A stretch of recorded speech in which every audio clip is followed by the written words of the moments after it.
السلام عليكم ورحمة الله وبركاته. عزيز دوست आदाब अर्ज़ है और आप सबका दिल खैर मकदम है और आपका स्वागत है. أنا عبد الحميد سعد. إن شاء الله نتعلم تعبير جديد من تعبيرات اللغة العربية ونعرف معناها باللغة الأردية والهندية ونأخذ أمثلة بسيطة عليها. تعبير النهاردة بمعنى عاجلا أم آجلا. عاجلا أم آجلا أو بمعنى يوما ما. يوما ما. إزاي نقولها باللغة الأردية والهندية؟ चले मेरे साथ.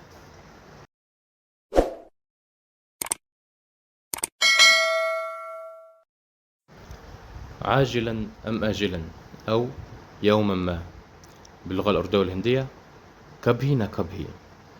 कभी न कभी. ستضطر إلى قول الحقيقة عاجلا أم آجلا. ستضطر إلى قول الحقيقة عاجلا أم آجلا. कभी न कभी तुम्हें सच बोलना पड़ेगा.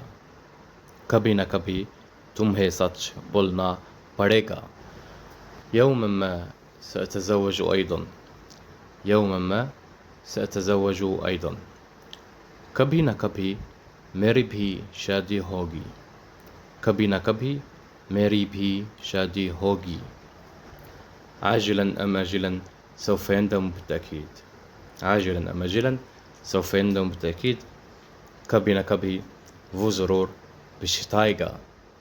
कभी न कभी वो ज़रूर पछताएगा. يوما ما ستذكرني بالتأكيد. يوما ما ستذكرني بالتأكيد. कभी न कभी उसे मेरी याद ज़रूर आएगी. कभी न कभी उसे मेरी याद ज़रूर आएगी. سيأتي إلى هنا عاجلا أم آجلا. سيأتي إلى هنا عاجلا أم آجلا. कभी न कभी वो यहाँ आएगा. कभी न कभी वो यहाँ आएगा.